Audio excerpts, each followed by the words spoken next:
Paano nga ba ilipat ang ating funds from ShopeePay wallet to Maribank account without charge? Okay, ang mga dahilan kung bakit gusto natin ilipat ang ating funds sa ShopeePay wallet to Maribank account dahil ito'y free of charge, instant, and convenient. Ang ShopeePay ay digital wallet at ang Maribank naman ay savings account.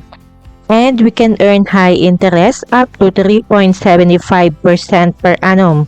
Mas mabilis natin makas out ang ating funds by using physical debit card at MasterCard via ATMs. At pwede natin ilipat to other bank or e-wallet via free InstaPay or PesoNet.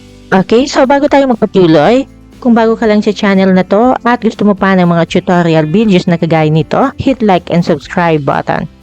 Okay, so kung gusto mong i-move or ilipat ang iyong funds sa iyong ShopeePay wallet to Maribank account, first, ikaw dapat ay may Maribank account at nakalink or nakakonect ito sa iyong ShopeePay wallet.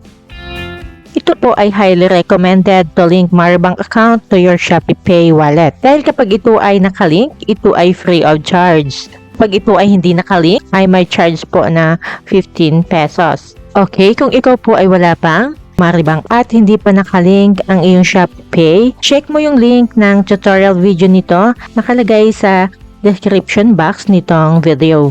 Kung lahat naman na nabanggit ko kanina ay nagawa mo na, okay, so let's start.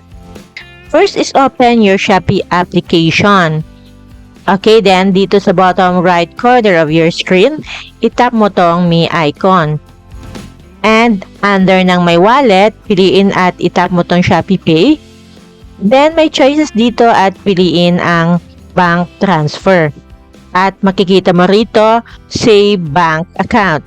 At nakalagay dito ang iyong Maribank account at ito nga po ay dahil nakalink, ay may nakalagay na link. At kung sakaling wala yung Maribank account mo dito sa Save Bank Account, itap mo lang tong Add New Bank Account.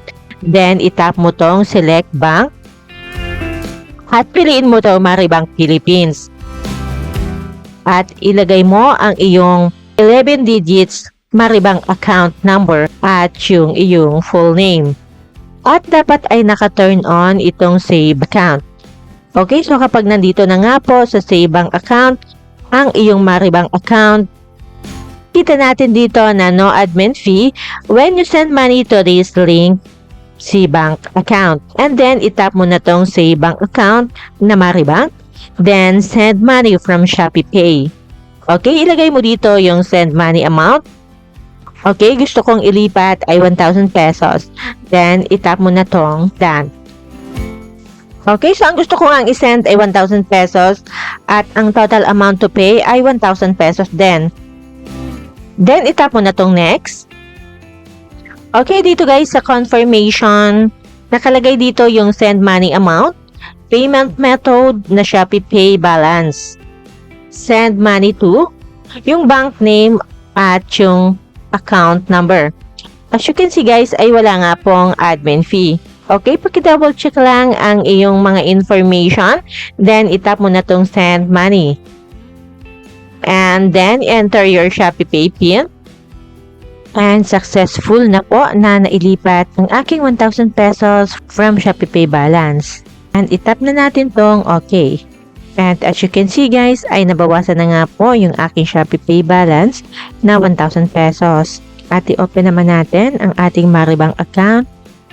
And dito sa notification, ay makikita natin na natanggap na nga ang ShopeePay withdrawal na 1,000 pesos. Okay, so ganun lang po kadali maglipat ng fund from ShopeePay balance to Maribank account. Okay, thank you for watching.